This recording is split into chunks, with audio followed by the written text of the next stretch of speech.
Hola doctores, ¿cómo están? Bienvenidos a un nuevo video de Punto ENAR. Compañeros, el día de hoy vamos a ver sepsis neonatal, asfixia y encefalopatía hipóxico-isquémica. Son temas un poco largos los tres, entonces probablemente nos extendamos un poco más de la hora. Y pues bueno, es que tienen mucha importancia, pero como siempre vamos a identificar datos pivote, vamos a hablar sobre generalidades y todo enfocado al ENAR. Así que sin más compañeros, empezamos. Bien compañeros, el primer tema que vamos a ver es sepsis neonatal. Es un tema 4 estrellas, puesto que se puede preguntar en el examen. Y la realidad es que hay datos muy puntuales que podemos memorizar y que hacen al tema muy fácil de entender. Sin embargo, la parte complicada con respecto a sepsis neonatal es identificar el caso clínico y hacer el diagnóstico correctamente, porque sí puede haber ciertas confusiones de acuerdo a las características clínicas y para hacer el diagnóstico diferencial. Es por eso que en la segunda vuelta vamos a tener un taller integrador de patologías neonatales para aprender a hacer esta diferenciación. Así que sin más compañeros, empezamos. Vamos a definir, compañeros, a sepsis neonatal como un síndrome clínico en un nacido de 28 días o menos, ¿de acuerdo? Ya saben que la definición de un neonato es antes de los 28 días de nacido. Es por eso que la sepsis neonatal es un nacido de 28 días de vida o menos, que se manifiesta por signos sistémicos de infección y aislamiento de un patógeno bacteriano del torrente sanguíneo. Vamos a verlo en la parte del diagnóstico, pero es vital hacerles hemocultivo a estos pacientes para efectivamente confirmar nuestro diagnóstico. Aquí, compañeros, vamos a dividir la sepsis en dos tipos. De inicio temprano, que generalmente tendrá una transmisión vertical, es decir, de la madre hacia el hijo, y de inicio tardío, que generalmente va a tener una transmisión horizontal, generalmente esta es adquirida en los hospitales. ¿De acuerdo?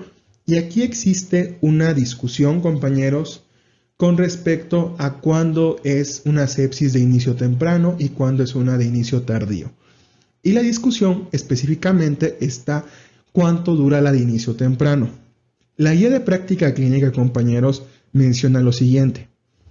La sepsis de inicio temprano se define como la aparición de síntomas de infección dentro de las primeras 72 horas, aunque algunos expertos consideran en la definición a infecciones que ocurren antes de los 7 días. Es por esta razón que nosotros dejamos a la sepsis de inicio temprano como una aparición de antes de 7 días y la de inicio tardío de después de 7 días. Sin embargo, ustedes pueden comentar cuál es su opinión en los comentarios para llegar a una conclusión y a un acuerdo. Con respecto a los microorganismos, van a ser distintos, compañeros. Ya sabemos que la sepsis de inicio temprano es de transmisión vertical generalmente. Entonces, van a ser patógenos que van a ser transmitidos por la madre. Si ustedes leen algún manual español, pues van a encontrar que Streptococo agalactiae es el más frecuente. Y efectivamente es el más frecuente en el mundo. Sin embargo, en México es E. coli. ¿De acuerdo, compañeros? Incluso se dice que se debería hacer un cultivo para Streptococcus galactae más o menos en la semana 35-36. Sin embargo, precisamente por eso no se hace tanto, porque no es el más común en México. El más común es E. coli. Pero también podemos encontrar otras como Listeria monocytogenes. ¿De acuerdo, compañeros? Y con respecto a la de inicio tardío, tenemos a Streptococcus epidermidis en mayor frecuencia, seguido de aureus, que cuando hay un estafilococo aureus debemos tener muy en cuenta si es metilcilino resistente o no, porque de esto va a depender su tratamiento, ya lo veremos más adelante. También puede aparecer E. coli o Klebsiella dentro de los gram negativos. ¿De acuerdo, compañeros? Pero recuerden esta parte importante. E. coli en México y Streptococcus agalactiae en el mundo. Con respecto a la epidemiología, compañeros, de acuerdo a la actualización de la guía de práctica clínica del 2019, se marca una incidencia de 2.200 por cada 100.000 nacidos vivos, es decir, aproximadamente un 2.2%. La mortalidad se menciona entre el 11 y el 19%, Y recordar que en México es la tercera causa de muerte neonatal. Bien, compañeros, vamos a ver ahora factores de riesgo y lo vamos a dividir en dos, en sepsis temprana y en sepsis tardía, porque ya vimos que son microorganismos distintos, ya vimos que la manera de transmisión es distinta, entonces obviamente los factores de riesgo van a cambiar. Empezamos con la sepsis temprana.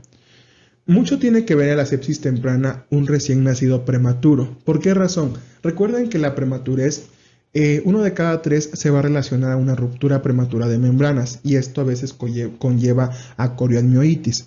Además de que el recién nacido prematuro está más vulnerable a estas infecciones.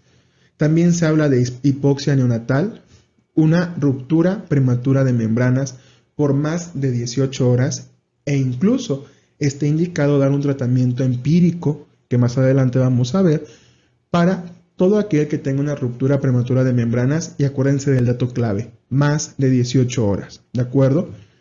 ¿Algún factor de riesgo también se comenta a la obesidad materna? Sinceramente, desconozco a profundidad a qué se deba esto. Una colonización por Streptococo del grupo beta, que es el Streptococo agalactae. Pero les digo, esto es el más común en el mundo, pero en México es E. coli. Corioamnionitis, ya lo habíamos comentado, e infección del tracto urinario. Yo les había dicho en un inicio, compañeros, que sí identificar el caso clínico a veces sí cuesta un poco, porque de pronto les pueden dar algunos signos y síntomas que se parezcan a otras patologías. Sin embargo, generalmente el caso clínico lo van a poner como a un paciente hijo de una madre que sufrió infecciones de vías urinarias de repetición, a lo mejor que tuvo problemas de cervicovaginitis, les van a describir a una paciente con una leucorrea fétida. Entonces es una manera de identificar el caso clínico. ¿De acuerdo, compañeros? Ahora vamos con la sepsis tardía. Y les repito, esta es una transmisión horizontal, tiene mucho que ver con pacientes hospitalizados. Y bueno, tenemos principalmente a procedimientos invasivos, a intubación endotraqueal, a vías centrales. Recuerden que nuestra vía central es la onfaloclisis. Vamos a pasar la mayoría de fármacos y líquidos a través de la vena umbilical, entonces por ahí puede venir este problema. Obviamente a una hospitalización prolongada. También se asocia mucho a ventilación por presión positiva. Cuando pensemos en algún problema de ventilación por presión positiva, debemos pensar en un Staphylococcus aureus. Cuando pensemos por algún procedimiento invasivo, debemos sospechar en Streptococcus epidermidis. ¿De acuerdo, compañeros? Y bien, compañeros, los que hicieron la guía de práctica clínica se esmeraron con sus gráficas en esta guía y les puse varias porque me gustaron, la verdad. Se me hacen muy didácticas, un poquito mal diseñadas, pero muy didácticas, que es lo importante. Digo, se parecen a nosotros en ese aspecto. Pero bueno, los factores de riesgo, compañeros, si se dan cuenta, nos divide aquí en temprana y aquí efectivamente confirma lo que ya les pusimos, que la temprana es menos de 7 días y la tardía entre 8 a 28 días. La temprana, justo lo que ya comentamos, una corioamnionitis, una ruptura prematura de membranas, infección por estreptococo del grupo beta, infección de otro bebé en un embarazo múltiple. Dentro de los factores maternos, la obesidad materna, que ya se las comentaba, sinceramente no desconozco bien la fisiopatogenia de esto, falta de cuidados prenatales, fiebre materna. Recuerden lo que comentábamos en Reneo, una paciente que no llevó control prenatal la consideramos como factor de riesgo, ¿de acuerdo? Antibiótico terapia por sepsis materna y colonización materna por estreptococo del grupo beta, ¿de acuerdo?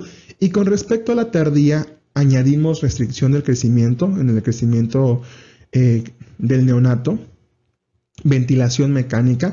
Les digo, cuando es ventilación mecánica o algún catéter, debemos pensar un poquito en Streptococcus epidermidis. Si es algún problema de ventilación a presión positiva, generalmente va a ser Staphylococcus aureus. Esto no es una regla, pero sí sucede la mayoría de veces.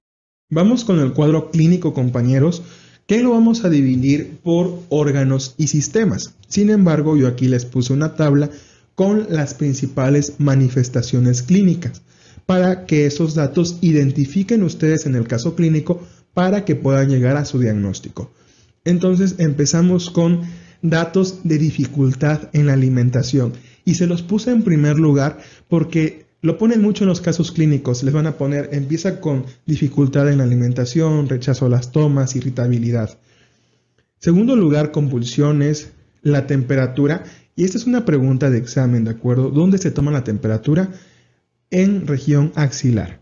Una temperatura mayor a 37.5 que nos hable de una fiebre o menor a 35.5 que nos indique la presencia de hipotermia, que la hipotermia es más grave aún que la fiebre. Cambio en el nivel de actividad, de pronto les pueden poner a un paciente que está somnoliento, que está hipotónico, ¿de acuerdo?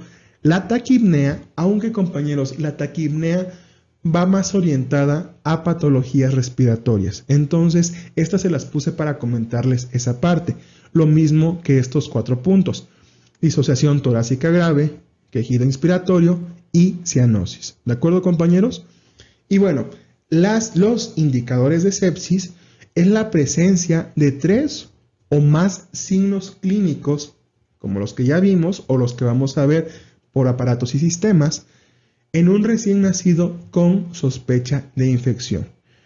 ¿Y por qué es importante saber esto, compañeros?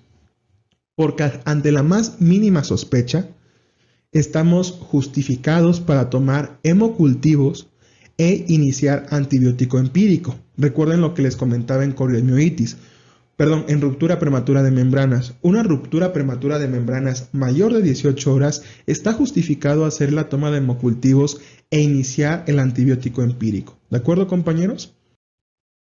Y bien, les puse de nuevo un esquema de la guía de práctica clínica que les repito, me gustaron mucho sus esquemas. Y aquí nos divide los signos y síntomas de acuerdo a los aparatos. ¿De acuerdo? Dentro de los síntomas respiratorios entra apnea, taquipnea y cianosis central. Y aquí podemos hacer una radiografía de tórax para descartar esto. Sin embargo, les repito, cuando les pongan estos signos y síntomas, mejor orienten su diagnóstico a patologías respiratorias, que ya los vamos a ver en los siguientes días. Dentro de los síntomas cardíacos, vamos a tener hipotensión, taquicardia y bradicardia. Para esto debemos hacer un monitoreo cardíaco. De la piel, y aquí está la clave, compañeros, en la piel.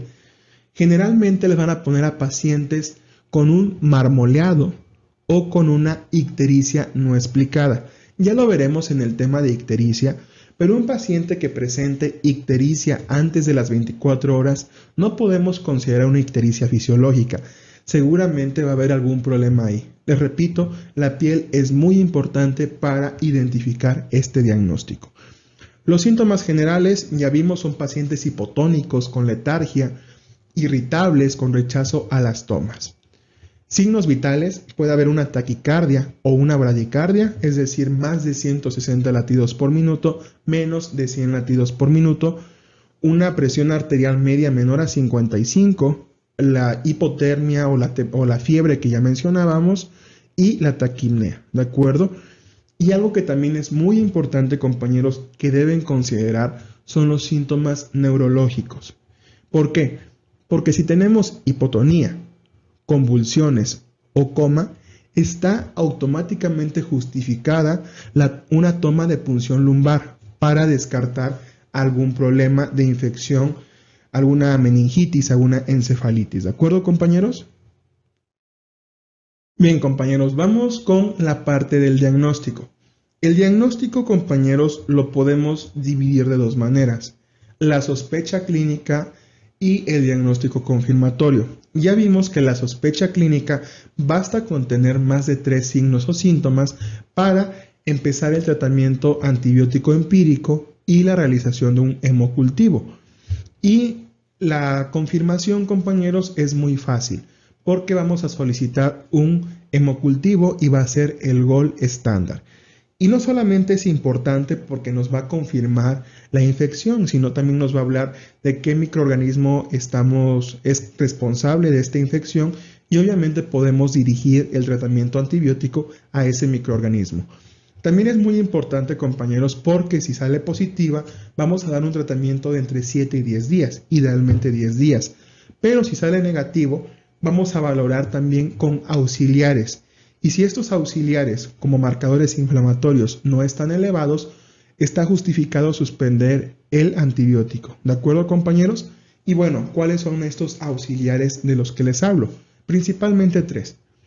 Un conteo leucocitario, una proteína C reactiva, que si es mayor a 10, pues nos estaría hablando ya de un marcador inflamatorio, la procalcitonina y bueno, compañeros, estos son los tres datos principales. Sin embargo, también podemos solicitar interleucinas 6 y 8, algo que ya hablábamos, una punción lumbar en caso de signos neurológicos, cuando tenemos un cuadro sugestivo de meningitis, y está justificado también iniciar antibiótico dirigido, ¿de acuerdo, compañeros? También podemos hacer un urocultivo o una radiografía de tórax, esto individualizando al paciente. Sin embargo, repito, lo más importante es que el gol estándar es el hemocultivo y que los auxiliares más importantes es el conteo leucocitario, la proteína C reactiva y la procalcitonina. Y con la parte del tratamiento, compañeros, la verdad es que también es muy sencillo. Yo creo que todos los que rotaron por algún servicio de neonatología ya se lo saben de memoria. El de elección es ampicilina más gentamicina. Sin embargo, no me dejarán mentir, en México utilizamos más el esquema ampi-amicacina porque la amicacina es más económica que la gentamicina. Entonces, en Secretaría de Salud es lo que se tiene, amicacina. Ambos son válidos, ¿de acuerdo? Pero recuerden, de elección es ampi más gentamicina. Y como segunda línea podemos utilizar cefotaxima, una cefalosporina de tercera generación, y un aminoglucósido como lo es la amicacina, como ya lo habíamos mencionado, ¿de acuerdo, compañeros?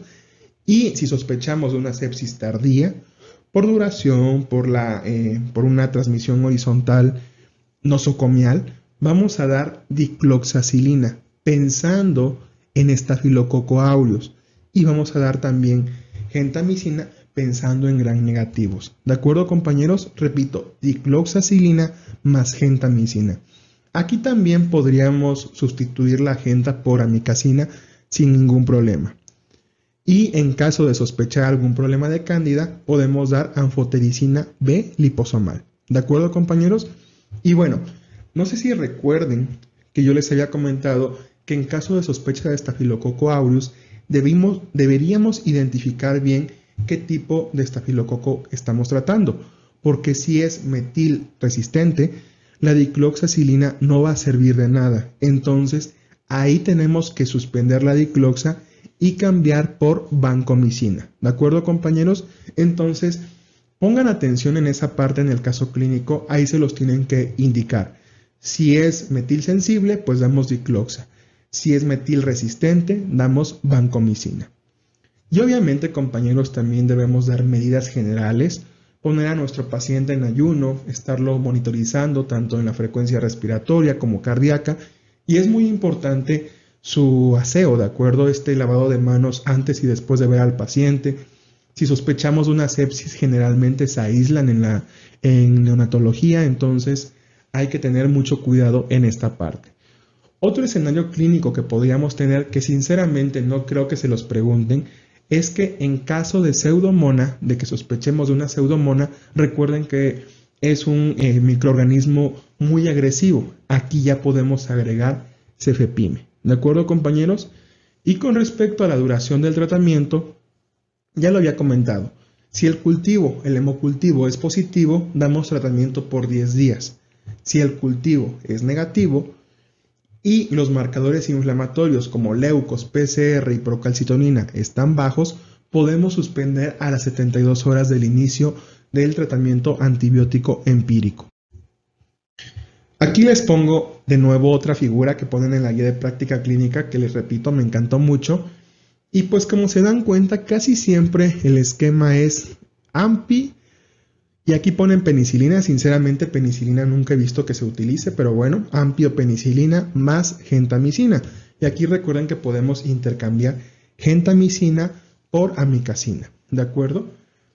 Y de segunda elección tenemos la cefotaxima y la amicacina, ¿de acuerdo?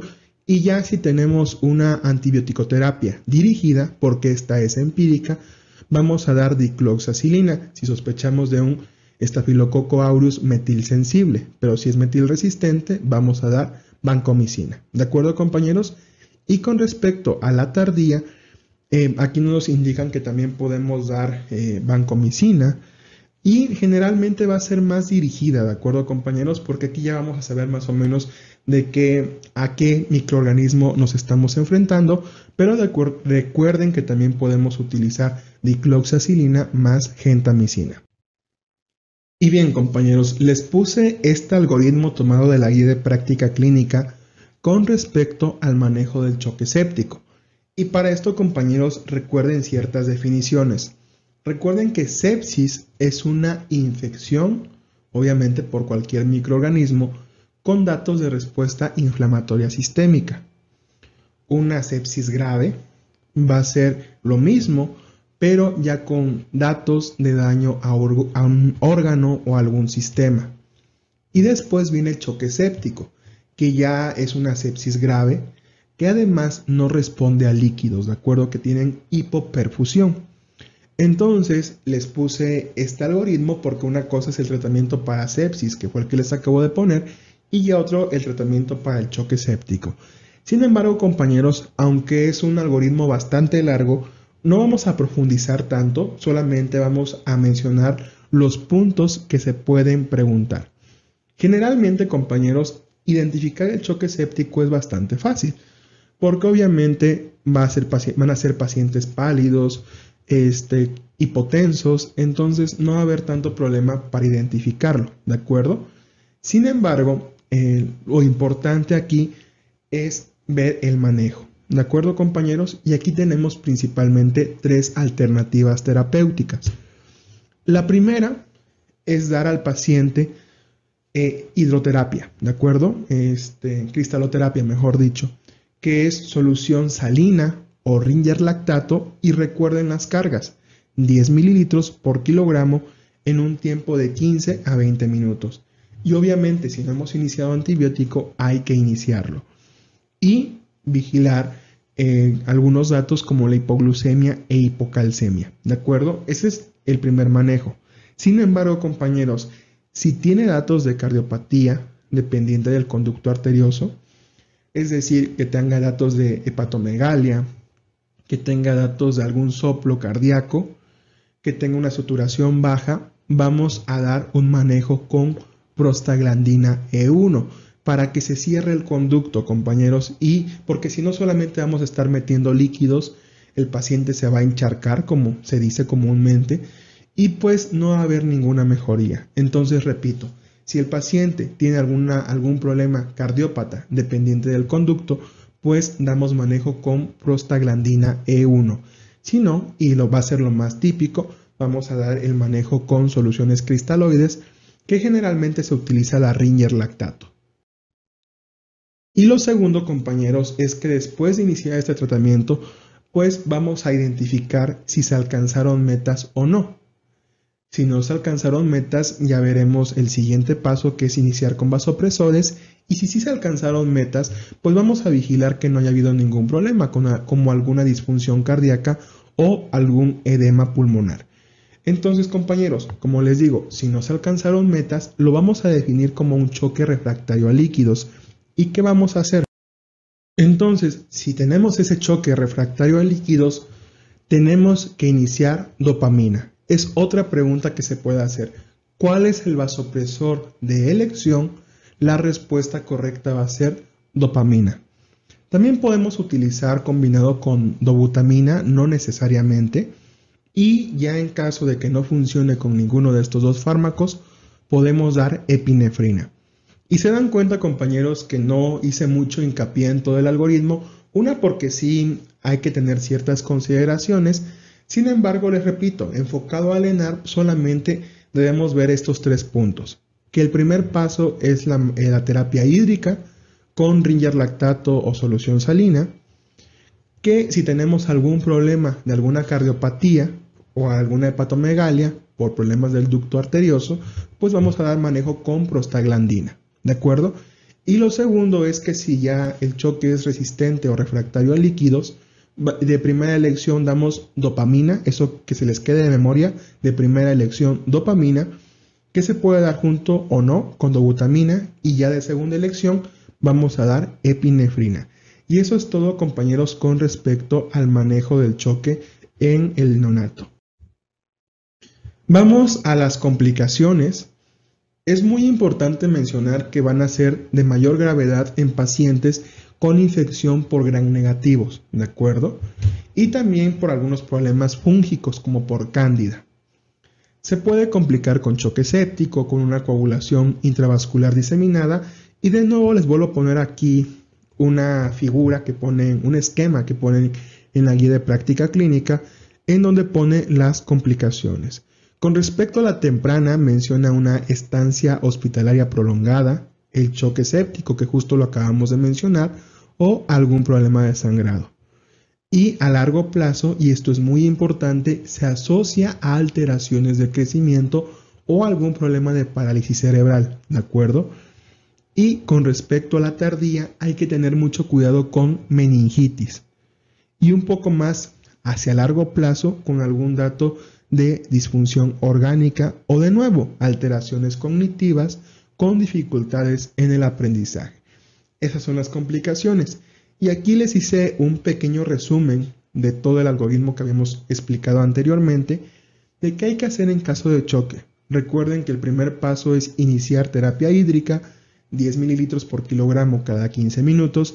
En caso de que no funcione, damos el vasopresor de elección, que es dopamina. También podemos agregar dobutamina y, de segunda elección, epinefrina.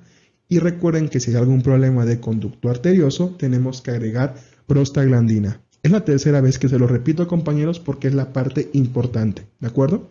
Y bien, compañeros, les pongo estas recomendaciones que se preguntan mucho y vamos con la primera. Siempre debemos ajustar los aminoglucósidos, llámese gentamicina o amicacina, recuerden que es una parte medular de la antibiótico-terapia, de acuerdo a la función renal. Segunda recomendación, la ceftriaxona está contraindicada en neonatos a término y prematuros con hiperbilirrubinemia. Es por esta razón que en vez de ceftriaxona damos cefotaxima. Ambas son cefalosporinas de tercera generación, ¿de acuerdo? Y este punto también es importante. Debe ajustarse el tratamiento en pacientes con condiciones especiales al nacimiento. Defectos de pared abdominal como gastrosquisis y onfalocele, porque se pueden perder líquidos por ahí, malformaciones de vías urinarias como hidronefrosis y defectos de tubo neural que ameriten la colocación de válvula de derivación ventrículo-peritoneal. Como se dan cuenta, son todas aquellas patologías que pueden tener ciertas alteraciones en la parte hídrica. ¿De acuerdo, compañeros? Entonces, sí es importante memorizar estas tres recomendaciones. Para concluir, vamos con el caso clínico, como siempre. Recién nacido femenino de 37.2 semanas de gestación, obtenido por cesárea debido a ruptura prematura de membranas. Factor de riesgo, ¿no? Actualmente en su segundo día de vida, con intolerancia a la vía oral, taquipnea, rechazo al alimento y temperatura de 38 grados. Nos están cantando una sepsis, ¿de acuerdo? Y lo que ya les comentaba, una madre con antecedente de infección de vías urinarias de repetición. Entonces, compañeros, ¿cuál es la sospecha diagnóstica? Enfermedad de membrana hialina, ya lo veremos más adelante, pero generalmente son pacientes prematuros. Este es un prematuro tardío, ya no va a haber ningún problema con enfermedad de membrana hialina. Sepsis neonatal tardía o sepsis neonatal temprana son los dos diagnósticos a descartar. ¿De acuerdo, compañeros? Y aquí, aunque no les está diciendo cuántos días tiene este recién nacido, recuerden que la temprana es de transmisión vertical, es decir, de la madre al hijo, y la madre tiene factores de riesgo. Entonces la respuesta correcta seguramente será sepsis neonatal temprana. ¿De acuerdo, compañeros? Algo que no saben ustedes, compañeros, y se los quiero comentar, es que yo tengo la regla que estos casos clínicos no los leo hasta hacer la grabación de la clase, para que yo también haga el ejercicio de ir desmenuzando el caso clínico como paso a paso para llegar al diagnóstico con ustedes. ¿De acuerdo, compañeros? ¿Cuál es el mejor método diagnóstico? Pues obviamente hemocultivo. Vamos a verificar que estemos en lo correcto. Y pues efectivamente, compañeros, estamos en lo correcto. Y compañeros, concluimos con los puntos ENARM. De baja dificultad tenemos que la mortalidad por estas patologías es entre el 11 y el 19%. Y recordar que en México es la tercera causa de muerte neonatal. Segundo punto, recuerden que la de inicio temprano por transmisión vertical es antes de los 7 días y de inicio tardío es después de los 7 días. De dificultad media, compañeros, recordar que el gol estándar es el hemocultivo, nos va a dar el tratamiento definitivo, la duración del tratamiento, pero también recuerden que podemos solicitar auxiliares, principalmente 3, procalcitonina, PCR y leucocitos, y ya en caso de sospecha de algún problema meningio podemos solicitar una punción, ¿de acuerdo?